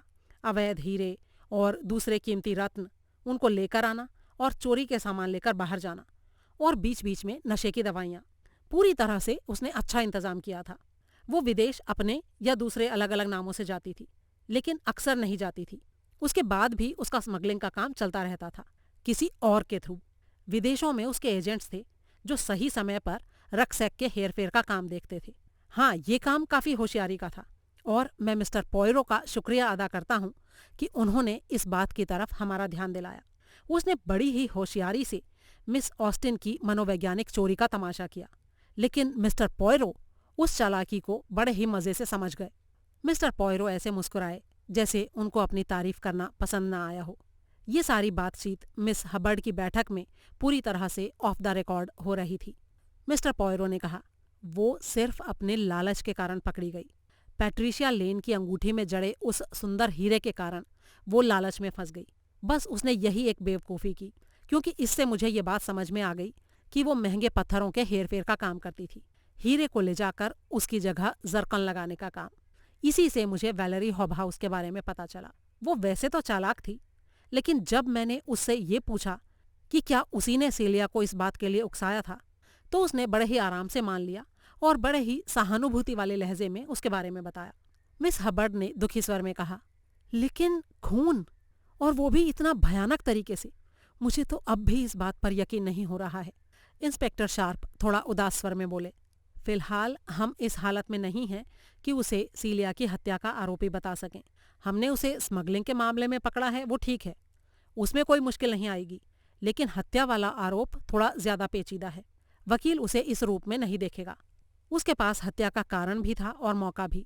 शायद उसे ये पता था कि एक शर्त लगी हुई थी और नाइजिल के पास वाकई मॉर्फिया था, लेकिन इस बात का हमारे पास कोई सबूत नहीं है। और फिर 2 और हत्याएं हुई, उनको भी ध्यान में रखना होगा। ये बात ठीक है कि वो मिसेस निकोलेटिस को जहर दे सकती थी, लेकिन उसने निश्चित रूप से पैट्रिशिया लेन का खून नहीं किया। असल में वही एक लड़की है जो उस मामले में बिल्कुल भी नहीं आती। जेरोनिमो ने साफ तौर पर यह कहा था कि वो करीब 6 बजे घर से निकल गई थी। अंत तक वो अपनी इस बात पर कायम रहा है। या फिर कहीं ऐसा तो नहीं कि उसने जेरोनिमो को घूस खिलाई हो? पॉयरो ने मुस्कुराते हुए कहा, बिल्कुल नहीं, उसने उसे कोई घूस नहीं दी थी। इंस्पेक्टर ने कहा, और फिर हमारे पास सड़क के कोने पर जो केमिस्ट है उसकी गवाही भी तो है। वो उसे अच्छी तरह से जानता है, और वो भी अपनी इस बात पर कायम है कि वो 6:05 पर उसकी दुकान में आई थी और उसने पाउडर और एस्प्रिन की गोलियां खरीदी थीं और उसके बाद फ़ोन का इस्तेमाल भी किया था। 6:15 बजे वो टैक्सी में बैठकर चली गई थी। पॉयरो अपनी कुर्सी में बैठ गए और बड़े ही आराम से बोले, लेकिन ये तो बहुत अच्छी बात है, हम भी तो यही चाहते हैं। मैं आपका मतलब समझा नहीं मिस्टर पॉयरो, इंस्पेक्टर ने कहा। मेरा मतलब ये है इंस्पेक्टर कि आप जरा उस बात पर ध्यान दीजिए कि उसने केमिस्ट की दुकान से एक फ़ोन किया था। इंस्पेक्टर ने आश्चर्य से मिस्टर पॉयरो को देखा और बोला, देखिए मिस्टर पॉयरो, पहले जो बातें कन्फर्म हैं हम उनको लेते हैं। 6:08 पर पैट्रिशिया लेन जिंदा थी और इस कमरे से पुलिस स्टेशन में फ़ोन कर रही थी। इस बात से तो आप सहमत हैं ना? जी नहीं इंस्पेक्टर, मुझे नहीं लगता कि वो इस कमरे से फ़ोन कर रही थी। पॉयरो ने मुस्कुराते हुए कहा, तो फिर नीचे के हॉल से कर रही होगी? जी नहीं, वो नीचे के हॉल से भी फ़ोन नहीं कर रही थी। इंस्पेक्टर को कुछ समझ नहीं आया। मेरे ख्याल से मिस्टर पॉयरो, आप इस बात से तो इनकार नहीं करेंगे कि उसने पुलिस स्टेशन फ़ोन किया था? कहीं आपको ये तो नहीं लग रहा कि मुझे, मेरे कांस्टेबल को और नाइजल को किसी तरह का धोखा हो गया था? बिल्कुल नहीं इंस्पेक्टर, मैं ये कतई नहीं कह रहा कि आप लोगों को कोई धोखा हुआ था। आपको 100% फ़ोन किया गया था। मेरा एक छोटा सा अनुमान कि आपको वो फ़ोन 26 हिकरी रोड से नहीं, बल्कि केमिस्ट की दुकान के सार्वजनिक फ़ोन से किया गया था। इंस्पेक्टर का मुंह खुला का खुला रह गया। आपका मतलब ये है कि वो फ़ोन वैलेरी हॉबहाउस ने किया था और वो पैट्रिशिया लेन की तरह आवाज़ बनाकर बोल रही थी और तब तक पैट्रिशिया की मौत हो चुकी थी? जी हाँ, आपने सही समझा, मैं बिल्कुल यही कहना चाहता हूँ। इंस्पेक्टर एक पल के लिए चुप सोचता रहा, फिर उसने मेज़ पर जोर का मुक्का मारते हुए कहा, मैं नहीं मान सकता, वो आवाज़ मैंने खुद सुनी थी। बिल्कुल ठीक है, आपने वो आवाज़ सुनी थी इंस्पेक्टर। एक लड़की की आवाज़ थी जिसकी सांसें उखड़ी हुई थीं और वो घबराई हुई थी। और आप पैट्रिशिया लेन की आवाज़ से इतने तो परिचित नहीं है ना कि आप पक्के तौर पर ये कह सकें कि वो उसी की आवाज़ थी? जी हाँ, शायद मैं उतने पक्के तौर पर नहीं कह सकता, लेकिन नाइजल चैपमैन भी तो वहाँ था और उसी ने फ़ोन सुना था। अब आप ये तो नहीं कह सकते कि उसे भी धोखा हो गया था। फ़ोन पर किसी और की आवाज़ में बात करना इतना आसान नहीं होता मिस्टर पॉयरो। अगर वो पैट की आवाज़ नहीं होती तो नाइजल को तुरंत पता चल गया होता। जी हाँ इंस्पेक्टर, सही कहा आपने। नाइजल चैपमैन को पता चल गया होता। नाइजल चैपमैन इस बात को बहुत अच्छी तरह से जानता था कि वो पैट्रिशिया नहीं थी। उससे बेहतर इस बात को भला और कौन जान सकता था, क्योंकि कुछ देर पहले उसी ने तो पीछे से वार करके उसे मारा था।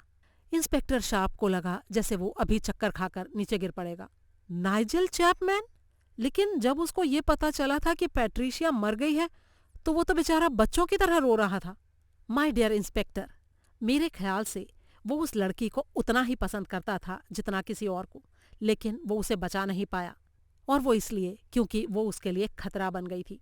ये बताइए कि मॉर्फिया किसके पास था? नाइजल चैपमैन के पास। किसका दिमाग इतना तेज था कि इतनी सफाई से सबको धोखा दे सके और हत्या को अंजाम दे सके? नाइजल चैपमैन, जिसके बारे में हम ये जानते हैं कि वो क्रूर है और झूठा भी है। नाइजल चैपमैन, उसके अंदर एक हत्यारे के सारे गुण मौजूद हैं। उसमें दिखावे की भावुकता भी है, बदले की भावना भी है, और उसकी बढ़ती बेचैनी जिसकी वजह से उसकी तरफ हर किसी का ध्यान गया, यानी हरी स्याही का इस्तेमाल। और आखिर में उसने ये गलती की कि लेन बैटेसन के बाल पैट्रिशिया की उंगलियों में फंसा दिए, बिना इस बात को ध्यान में रखे कि अगर पैट्रिशिया को पीछे से मारा गया था तो उसके हाथ में हत्यारे के बाल भला कैसे आ सकते थे? असल में क्या है इंस्पेक्टर कि ये हत्यारे ऐसे ही होते हैं, अपने ही अहंकार में आ जाते हैं, अपनी ही चालाकी में खुद को ओवर स्मार्ट समझने लगते हैं, अपने आकर्षण पर खुद ही भरोसा करने लगते हैं। नाइजल में भी एक बिगड़े हुए बच्चे का वो सारा आकर्षण था जो सिर्फ एक ही चीज को देखता है, अपने आप को और उसे जो वो चाहता है। इंस्पेक्टर अभी भी बहुत दुविधा में था। लेकिन क्यों मिस्टर पॉयरो? हत्या क्यों? सीलिया ऑस्टिन तो ठीक है, लेकिन पैट्रिशिया की हत्या करने की उसे क्या जरूरत थी? यही तो हमें पता करना है इंस्पेक्टर, पॉयरो ने बड़े ही आराम से कहा। अध्याय 21। मिस्टर एंडिकॉट ने हरक्यूल पॉयरो से कहा, काफी समय से तुमसे मिलना नहीं हुआ। बहुत अच्छा लगा कि तुम यहाँ आए। असल में मुझे तुमसे कुछ काम है। मुझे तुमसे कुछ चाहिए मिस्टर एंडिकॉट, मिस्टर पॉयरो ने कहा। मिस्टर एंडिकॉट नाम का वो बूढ़ा वकील मुस्कुराने लगा। उसकी फर्म वकीलों में सबसे प्रतिष्ठित फर्म थी। उसने बड़े ही नर्म स्वर में कहा, जैसा कि तुम जानते हो पॉयरो, मैं तुम्हारा बहुत ही गहरा कर्जदार हूँ। तुमने वो पेचीदा मामला सुलझाया था मेरे लिए। मैं तुम्हारी जो भी मदद कर सकता हूँ जरूर करूँगा। बोलो क्या चाहते हो? सर आर्थर स्टैनली तुम्हारे दोस्त और क्लाइंट थे ना? हरक्यूल पॉयरो ने पूछा। हाँ बिल्कुल, हम उनके कानूनी मामले तब से देख रहे हैं जब वो एकदम जवान हुआ करते थे। बड़े ही होशियार आदमी थे पॉयरो, एकदम असाधारण दिमाग वाले। मेरे ख्याल से कल 6 बजे वाली न्यूज़ में उनकी मौत की घोषणा हुई है ना? पॉयरो ने पूछा। हाँ सही कहा तुमने पॉयरो, शुक्रवार को उनका अंतिम संस्कार है। वो कुछ समय से बीमार चल रहे थे, कोई असाध्य बीमारी थी शायद। और लेडी स्टैनली की मौत कुछ साल पहले हो गई थी ना? पॉयरो ने अगला सवाल किया। हाँ, करीब 2.5 साल पहले। उनकी मौत कैसे हुई थी एंडिकॉट? उन्होंने नींद की गोलियां ज्यादा मात्रा में खा ली थी। जहां तक मुझे याद है उन्होंने मेडिनल खाई थी। क्या कोई जांच वगैरह हुई थी? हाँ हुई थी ना, और उसका नतीजा ये निकला था कि उन्होंने गलती से दवाई खा ली थी। तो मुझे ये बताओ एंडिकॉट कि क्या उन्होंने वाकई गलती से वो दवाई खाई थी? मिस्टर एंडिकॉट एक पल खामोश रहे, फिर बोले, तुम्हारी बात का जवाब ना देकर मैं तुम्हारा अपमान नहीं करना चाहता पॉयरो। मैं समझ सकता हूँ कि तुम जरूर इसलिए पूछ रहे हो क्योंकि तुम्हारे पास ऐसा करने का कोई ठोस कारण होगा। मेडिनल एक बहुत ही खतरनाक दवाई होती है। अगर कोई मरीज उसे लेने के बाद भूल जाए कि उसने वो दवा ले ली है और वो दोबारा वो गोली ले ले तो वो उसके लिए जानलेवा साबित हो सकती है। पॉयरो ने सिर हिलाते हुए कहा। तो क्या लेडी स्टैनली के साथ यही हुआ था? हो सकता है कि ऐसा ही हुआ हो, क्योंकि आत्महत्या किए जाने का कोई संकेत नहीं मिलता। उनके अंदर आत्महत्या की प्रवृत्ति नहीं थी। और किसी और बात का संकेत भी नहीं मिलता एंडिकॉट? वकील ने मिस्टर पॉयरो को गहरी नजरों से घूरा। उसके पति ने सबूत दिया था। और वो सबूत क्या था एंडिकॉट? उसने ये बात साफ कर दी थी कि वो भूल गई थी कि उसने दवा ली थी और फिर उसने दूसरी बार दवा खा ली थी। ये बताओ एंडिकॉट कि क्या उसका पति झूठ बोल रहा था या सच? ये तो बड़ा ही अजीब सवाल है पॉयरो। ये बात भला मुझे कैसे पता होगी? मिस्टर पॉयरो मुस्कुराए और बोले, देखो मेरे दोस्त, मैं जानता हूँ कि तुम इस बात को अच्छी तरह से जानते हो। मैं इस बारे में सिर्फ तुम्हारी राय जानने के लिए आया हूँ। एक आदमी के बारे में दूसरे आदमी की राय। क्या आर्थर स्टैनली इस तरह का आदमी था कि अगर उसे दूसरी औरत से शादी करनी होती तो वो अपनी पत्नी को मार देता? मिस्टर एंडिकॉट ऐसे उछल पड़े जैसे उन्हें किसी ततैये ने डंक मार दिया हो। उन्होंने गुस्से भरे स्वर में कहा, ये कैसी बेहुदा बकवास है। स्टैनली अपनी पत्नी के प्रति पूरी तरह से समर्पित था। उसकी जिंदगी में और कोई औरत नहीं थी। धन्यवाद स्टैनली। और अब मैं उस बात पर आता हूँ जिसके लिए मैं यहाँ आया हूँ। तुम उन वकीलों में से हो जिन्होंने आर्थर स्टैनली की वसीयत तैयार की थी और अब शायद तुम्हें उसे लागू भी करना है। हाँ, ऐसा ही है। तो आर्थर स्टैनली का एक बेटा है। वो बेटा जो अपनी माँ की मौत के बाद अपने पिता से लड़ पड़ा था और उनसे लड़कर घर छोड़कर चला गया था। बाद में उसने अपना नाम भी बदल लिया था। मिस्टर एंडिकॉट ने जवाब दिया, मुझे उसके बारे में कुछ नहीं पता। मुझे ये भी नहीं पता कि उसने अपना नाम बदलकर क्या रख लिया है। पॉयरो ने जवाब दिया, हम उस पॉइंट पर भी आएंगे, लेकिन उससे पहले मैं एक अनुमान लगाना चाहता हूँ। अगर मैं सही हूँ तो तुम इस बात को मानना। मुझे लगता है कि मिस्टर आर्थर स्टैनली एक सीलबंद लिफाफा तुम्हारे पास छोड़ गए हैं। एक ऐसी चिट्ठी जिसे किसी खास परिस्थिति में ही खोला जाए या फिर उनकी मौत के बाद। ये बात सही है या गलत? माय गॉड पॉयरो, तुम्हें ये सारी बातें कैसे पता हैं? तो इसका मतलब मैं सही हूँ।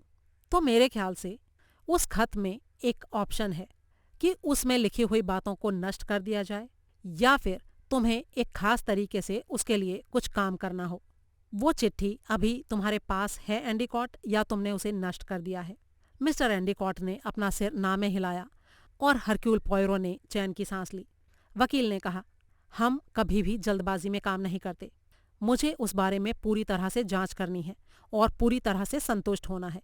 उसी के बाद हमारी फर्म कोई कदम उठाएगी। लेकिन मैं तुम्हें ये बता दूं पॉयरो कि ये मसला बहुत ही गोपनीय है और गंभीर भी। ये मैं तुम्हें भी नहीं बता पाऊंगा अगर तुम उस चिट्ठी के बारे में जानने के लिए आए हो। और अगर मैं तुम्हें वो कारण बता दूं कि तुम्हें मुझे क्यों बताना चाहिए, तब तो बताओगे ना एंडिकॉट? वकील और भी ज्यादा दुविधा में पड़ गया। मुझे ये समझ में नहीं आ रहा है पॉयरो कि तुम्हें इस बारे में कुछ भी क्यों पता होना चाहिए। पॉयरो ने एक ठंडी सांस ली और बोले, उसका एक बहुत बड़ा कारण है, लेकिन कारण बताने से पहले मैं तुम्हें ये बताता हूँ कि उस चिट्ठी में मेरे अनुमान के हिसाब से क्या लिखा है। मेरे हिसाब से उसमें इस तरह से निर्देश दिए गए हैं, सर आर्थर की मौत होने पर तुम्हें उनके बेटे नाइजल को खोजना है, ये देखने के लिए कि वो कहाँ रह रहा है और किस तरह से रह रहा है, और खास करके ये कि वो किसी आपराधिक काम में तो नहीं लगा हुआ है। अब बताओ मेरा अनुमान सही है या गलत? इस बार मिस्टर एंडिकॉट नाम का कभी मात न खाने वाला वकील भी मात खा गया। उसने हारे हुए जुआरी के से स्वर में कहा, तुम्हें तो सारी बातों की पूरी पूरी जानकारी है पॉयरो, और इसीलिए तुम जो भी जानना चाहते हो वो तुम्हें बताने में कोई हर्ज नहीं। मुझे लगता है कि अपने किसी काम के दौरान तुम्हारा सामना नाइजल से हुआ है। कहाँ है वो बदमाश लड़का? मेरे ख्याल से उसकी कहानी कुछ इस तरह से है मिस्टर एंडिकॉट। जब उसने घर छोड़ा तो उसने अपना नाम बदल लिया। जो भी उसे जानने में दिलचस्पी दिखाता था उसको वो यही कहता कि ऐसा उसने अपने उत्तराधिकार के कारण किया। फिर वो कुछ ऐसे लोगों की संगत में पड़ गया जो स्मगलिंग का काम करते थे, ड्रग्स और हीरे जवाहरातों का। मुझे लगता है कि उसी की वजह से वो गिरोह कायम हुआ। उसने बड़ी ही चालाकी से भोले भाले स्टूडेंट्स का उसके लिए इस्तेमाल करना शुरू कर दिया। ये सारा काम दो लोग मिलकर चलाते थे, नाइजल चैपमैन, जो उसने अपना नया नाम रखा था, और एक लड़की जिसका नाम है वैलेरी हॉबहाउस। मेरे ख्याल से उसी ने इसे तस्करी के धंधे में डाला था। ये एक छोटी सी प्राइवेट कंपनी थी, लेकिन इसमें प्रॉफिट बहुत ज़्यादा था। सामान की मात्रा बहुत कम होती थी, क्योंकि हज़ारों पाउंड की ड्रग्स और हीरों को रखने के लिए बहुत ही छोटी सी जगह की ज़रूरत पड़ती है। सब कुछ ठीक ठाक से चल रहा था, लेकिन अचानक कुछ ऐसा हुआ जिसकी उन्होंने कल्पना भी नहीं की थी। एक दिन हॉस्टल में एक पुलिस ऑफिसर आया। इस बात की जांच के सिलसिले में कि कैम्ब्रिज के पास किसी की हत्या हो गई थी। उस छोटी सी घटना की वजह से नाइजेल बहुत बुरी तरह से घबरा गया। उसे लगा कि पुलिस उसकी तलाश में थी। उसने वहां से बल्ब हटा दिए ताकि वहां रोशनी ना रहे और कोई उसे पहचान ना सके। उसी घबराहट में वो एक खास रक्सैक को लेकर पिछवाड़े में गया और वहां उसने उसे काट दिया और बॉयलर के पीछे फेंक दिया, क्योंकि उसे इस बात का डर था कि उसके नकली तले में ड्रग्स का कुछ अंश मिल सकता था। लेकिन असल में उसको डरने का कोई कारण नहीं था। पुलिस तो वहां किसी यूरेशियाई विद्यार्थी के बारे में पूछने आई थी, लेकिन हॉस्टल में रहने वाली एक लड़की संयोग से उस टाइम खिड़की से बाहर देख रही थी और उसने उसे रक्सैक काटते हुए देख लिया। नाइजल ने तुरंत उसकी हत्या नहीं की, बल्कि बड़ी चालाकी से एक योजना बनाई, जिसमें उस लड़की ने भी कुछ बेवकूफ़ी की हरकतें की, जिनके कारण वो बहुत ही बुरी हालत में आ गई। लेकिन वो लोग इस योजना को लेकर बहुत ही आगे बढ़ गए। फिर मुझे बुलाया गया। मैंने ये सलाह दी कि इस मामले में पुलिस के पास जाया जाना चाहिए। इससे वो लड़की डर गई और उसने सब कुछ स्वीकार कर लिया। उसने उन सारी बातों की जिम्मेदारी अपने ऊपर ले ली जो काम उसने किए थे। लेकिन मुझे लगता है कि वो नाइजल के पास भी गई कि वो रक्सैक को काटने और एक लड़की की नोटबुक के ऊपर स्याही छिड़कने की जिम्मेदारी अपने ऊपर ले ले। अब ना तो नाइजल और ना ही उसकी साथी वैलेरी ये चाहते थे कि लोगों का ध्यान रक्सैक पर जाए, क्योंकि उससे उनका सारा खेल बिगड़ सकता था। इससे भी बढ़कर सेलिया के पास एक और खतरनाक सूचना थी जिसको वो किसी के आगे खोल सकती थी। वो उस रात की घटना थी जिस रात मैंने वहां पर खाना खाया था। वो जान गई थी कि नाइजल कौन था। अब नाइजल जो था वो एक दुनिया से दूसरी दुनिया में आ चुका था। उसका कोई भी पुराना दोस्त उससे मिलता तो उसे इस बात का पता चल सकता था कि अब वो अपना नाम चैपमैन लिखने लगा था। लेकिन उनको इस बात का पता नहीं चल पाता कि वो असल में धंधा क्या करता था। हॉस्टल में कोई भी इस बात को नहीं जानता था कि उसका असली सरनेम स्टैनली है। लेकिन एक दिन सीलिया ने यह कह दिया कि वो उसके दोनों नाम जानती है। वो ये भी जानती थी कि वैलेरी हॉबहाउस ने कम से कम एक बार जाली पासपोर्ट से विदेश यात्रा की थी, और इन दोनों बातों को जानना ही उसकी मौत का कारण बन गया। अगली शाम वो किसी से मिलने कहीं गई थी। उसने उसे पीने के लिए कॉफ़ी दी जिसमें मॉर्फिया मिला हुआ था। वो नींद में ही मर गई। ये सब कुछ इस तरह से किया गया जिससे कि वो आत्महत्या लगे। मिस्टर एंडिकॉट के चेहरे पर गहरी उदासी छा गई। वो मन ही मन कुछ बुदबुदाए। पॉयरो ने आगे कहा, इसके बाद हॉस्टल और स्टूडेंट्स क्लब चलाने वाली महिला की बड़े ही संदिग्ध हालातों में मौत हो गई। और फिर उसके बाद हुआ सबसे भयानक अपराध। एक लड़की थी पैट्रिशिया लेन, जो नाइजल को बहुत प्यार करती थी और नाइजल भी उसे प्यार करता था। लेकिन अनजाने में ही वो उसके धंधे के बीच आ गई, और सबसे बढ़कर वो इस बात पर जोर देने लगी कि नाइजल को अपने पिता के मरने से पहले उनसे मेल मिलाप कर लेना चाहिए। उसने पैट्रिशिया की लिखित चिट्ठी भी फाड़ दी, लेकिन फिर उसे लगा कि हो सकता है वो जिद में आकर एक और चिट्ठी लिख दे। अब आप बताइए मेरे दोस्त कि क्या ये ऐसी बात थी जिसके लिए किसी की हत्या कर दी जाए? मिस्टर एंडिकॉट उठकर खड़े हुए और कमरे में दूसरी तरफ एक तिजोरी के पास गए। उसे खोलकर वो अपने हाथ में एक बड़ा सा लिफाफा लेकर आए। उसकी सील टूटी हुई थी। उन्होंने उसके भीतर से 2 पेज निकाले और उनको पॉयरो के सामने रख दिया।